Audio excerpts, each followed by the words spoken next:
Voilà, je vous retrouve dans cette deuxième partie de ce tutoriel pour pouvoir parler de design sur Photoshop. Nous avons déjà notre palette ouverte ici et nous avons notre document ouvert. La première des choses, c'est de sauvegarder, d'enregistrer notre document ouvert, et ça, je vais venir faire dans enregistrer sous et je vais le surnommer design au niveau du bureau. Une fois que je l'ai sauvegardé, là je suis prêt à partir. Et lorsqu'on voit sur notre maquette finale, malheureusement je n'ai pas fait la maquette au crayon, donc nous allons nous baser sur notre résultat final un peu comme maquette. Lorsque je vois ici, j'ai une barre, j'ai le titre, j'ai home, blog, about et ainsi de suite. Alors Adobe, je vous avais parlé que Adobe faisait ses dessins en se basant sur un système qu'on appelle les calques. Et on peut faire les calques. Donc ce calque là, je vais d'abord le surnommer. Je vais créer un calque. Ça c'est le bouton pour créer un nouveau calque. Lorsque je crée un nouveau calque, je peux surnommer ceci background. Donc je vais surnommer ce calque background. Je vais venir ici essayer de prendre cette couleur avec l'outil de pipette, de piquer cette couleur. Lorsque je pique cette couleur, voici la palette de couleurs, et la palette de couleurs, il y a l'arrière-plan, qui est là. Malheureusement c'est un peu difficile à voir. Voilà, je vais faire ceci et voilà, j'ai l'arrière-plan qui est là et puis j'ai l'avant-plan qui est là. Cette couleur de l'arrière-plan et cette couleur d'avant-plan. Normalement, lorsque je pique une couleur, c'est la couleur d'arrière-plan qui change. Par exemple, lorsque je viens faire ceci, c'est la couleur d'avant-plan qui change. Donc actuellement, j'ai le blanc qui est activé. Alors pour ça, je vais venir déverser cette couleur blanche sur l'arrière-plan, parce que notre site, bel et bien, on a une couleur d'arrière-plan qui est toute blanche. Okay. Donc je sélectionne le pot et puis je viens déverser, on a du blanc. Une fois qu'on a du blanc, alors je veux faire d'abord la couleur, je veux faire d'abord l'entête, je veux faire le corps de mon document et je veux faire le pied de page de mon document. Alors il est possible de créer des sous-dossiers ou plutôt des dossiers pour regrouper les calques. Donc pour créer un dossier, on appelle ça groupe, et lorsque je clique sur le bouton de création de groupe, j'ai automatiquement un groupe, je double-clique sur le nom et je peux surnommer ici header, qui veut dire en-tête. Je vais créer un autre groupe que je vais appeler content, ou plutôt body si on veut, pour le contenu, et je crée un troisième groupe appelé footer. C'est dire que tous les éléments qui seront dans footer vont aller au niveau de footer, tous les calques concernant le niveau du corps du document, le contenu du document, vont aller dans body, et tous les calques concernant l'entête vont aller dans header. Donc si l'on vient dans header, et l'arrière-plan lui il sera libre. En plus, je peux aussi supprimer un calque en cliquant, glissant dans ce panier, dans cette corbeille là. Lorsque je fais ça, je me suis débarrassé du calque d'arrière-plan par défaut que Adobe Photoshop m'avait donné. Donc là je suis clean et puis je suis ready to go. Donc lorsque nous sommes dans le groupe header, nous allons créer un calque pour pouvoir créer l'entête, le titre du site, c'est-à-dire ce texte là, Codigan.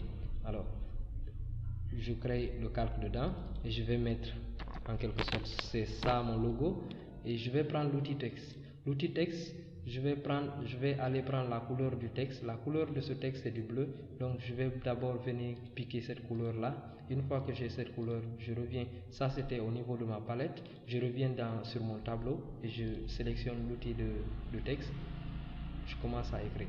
Et en même temps, je profite pour dire que vous pouvez avoir des guides, vous pouvez obtenir des guides. Je vais mettre des guides ici, et ces guides là vont me permettre de centrer mes éléments un peu sur la page. Voilà, excusez-moi, j'avais fait une petite pause. Et lorsqu'on a nos guides, il est possible de prendre ces guides là, de se débarrasser d'eux en faisant juste ceci. Lorsque je pointe là-dessus, vous avez vu, le curseur change et je fais qu'un cliquer glisser, je me débarrasse de lui, il ne vient plus. Lorsque je veux le prendre, je viens juste sur le côté, je fais un cliquer glisser sur cette règle et puis je l'ai ici. Ces guides là nous permettent de centrer bien nos éléments.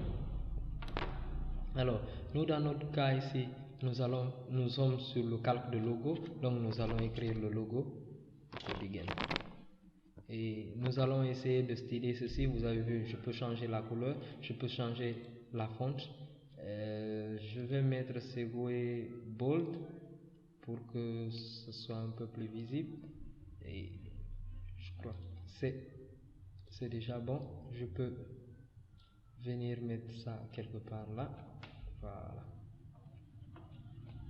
Et à côté, j'ai besoin de cette barre là qui devrait aller avec. Alors, qu'est-ce que je fais? Je vais décaler ce guide, je vais plutôt faire un autre guide en bas. Voilà. Si je vois ce design, c'est un peu, je vais prendre l'outil de sélection rectangulaire. Je vais prendre le rectangle, je fais ça. Et plutôt, je vais créer un autre calque parce que si là actuellement le calque, le logo, il est sélectionné, si je mets une couleur, je déverse une couleur là-dessus, ça veut dire que et le logo ici et cette barre en dessous vont être liés et c'est quelque chose que je ne peux pas. Donc pour éviter ça, je vais créer un autre calque que je vais nommer header bar ou plutôt barre. Et je vais déverser encore la couleur bleue là-dessus. Voilà. Ce qui fait que lorsque je cache ça, je fais ça, ça se cache et lorsque je l'active, il est réactivé, il est montré. Maintenant, l'objectif c'est de créer un peu une distance entre les deux et pour ça, je vais revenir sur mon dessin, je vais sélectionner celui-là et puis je vais le faire remonter. Simplement, je peux, pour désactiver pour désélectionner, je viens sur le menu sélection et puis je clique sur désélectionner. Je sélectionne ça, je sélectionne mon logo et puis je le fais remonter simplement avec les touches directionnelles ou alors je le fais remonter en faisant un cliquer glisser. Mais je vais le faire remonter dans ces conditions avec les touches directionnelles parce que ça y va plus lentement pour pouvoir bien mesurer. Alors, lorsque mon logo il est fini, ma barre est finie, je passe à ces trois boutons là. Pour faire ces trois boutons, j'ai besoin encore de l'outil rectangulaire et je vais créer un nouveau calque appelé menu. Et celui-là, je vais faire tout ici.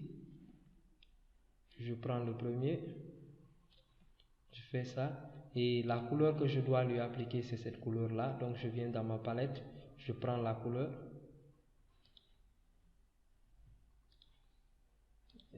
Je prends cette couleur là, je reviens sur mon tableau avec l'outil du pot, je déverse cette couleur.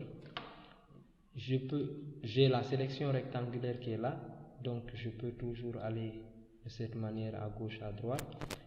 Ce que je vais faire, je vais copier ce dernier, coller.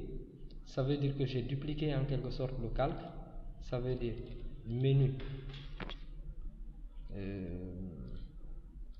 Home, je vais nommer donc ce dernier, excusez-moi, je vais nommer menu Home,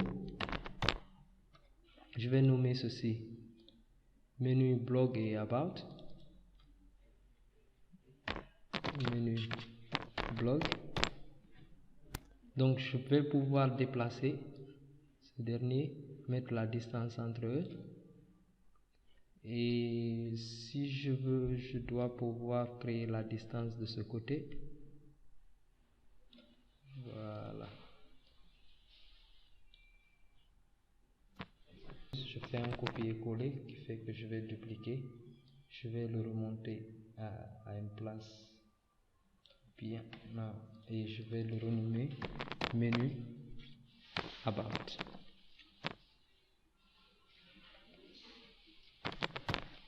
Une fois que j'ai ces trois menus, je vais bien centrer celui du milieu, le menu Blog. Voilà.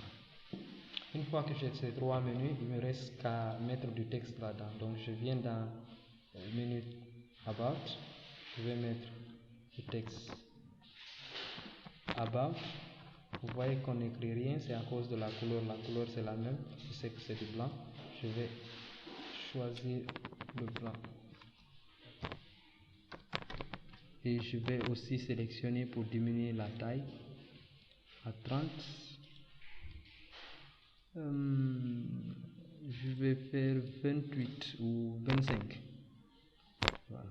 À 25, je fais OK et je déplace, je sélectionne avec l'outil de sélection, je vais le déplacer pour pouvoir bien le centrer. Aussi, je vais venir dans menu bloc, je sélectionne l'outil de texte, Je vais changer la couleur ici pour pouvoir créer la différence et je vais mettre menu blog. Et lorsque je fais ça, je valide mon texte en utilisant cet outil là, je le sélectionne. Je peux aussi mettre un guide pour pouvoir bien les aligner. Voilà, et là je les ai alignés.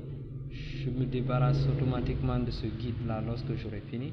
Je sélectionne aussi l'outil home de texte et puis pour mettre home. Une fois je valide et puis je sélectionne l'outil de sélection là pour l'aligner. Donc là j'ai fini avec le header. On va faire une pause et retrouver-nous pour la prochaine partie.